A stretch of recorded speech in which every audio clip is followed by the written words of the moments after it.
Guidon Games produced board games and rulebooks for wargaming with miniatures, and in doing so influenced tactical studies rules. The publisher of Dungeons and Dragons.The Guidon Games publishing imprint was the property of Lowrys Hobbies, a mail-order business owned by Don and Julie Lowry. About a dozen titles were released under the imprint from 1971 to 1973. History. Don Featherstone of the UK produced booklets for 8 different periods in 1966. A few years later, the War Games Research Group began producing rule sets with an emphasis on historical accuracy. With this trend in mind, Lowry conceived the Wargaming with Miniatures series, for which he recruited rulebook authors from the ranks of the International Federation of Wargamers. Through the IFW, Lowry met Gary Gygax, who served as series editor.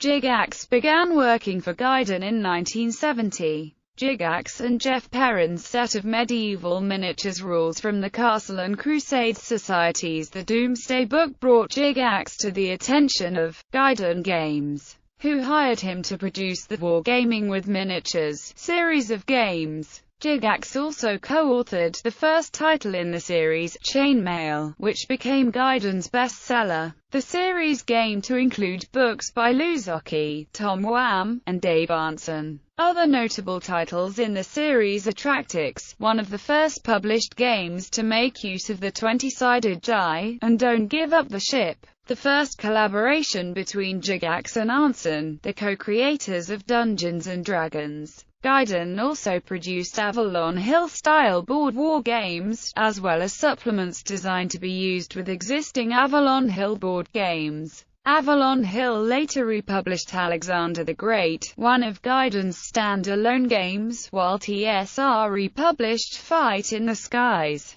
Guidon was a small publisher, and print runs were never more than a few thousand. Lowry apparently failed to recognize the potential of Dungeons and Dragons, prompting Gygax to found TSR. Gygax made the following recollection about the company in 2004. Guidon Games had a game shop, sold gaming via the mail, published a magazine, and likewise printed and sold military miniatures, rulebooks and box board war games. They were small but certainly a legitimate company. I was paid for the work I did for them, yes. Unfortunately, sales volume did not make the income received thus sufficient to do more than supplement income from other work. I was asked to go to work for them full-time. That would have required me to move to the state of Maine. Tom Wham did so, but I thought their new location was a poor choice. Furthermore, the company was not run in an aggressive and responsive manner. In my opinion, there was no chance for growth and success as things stood, and I said so to Guidon. Sadly, I was correct in my judgment.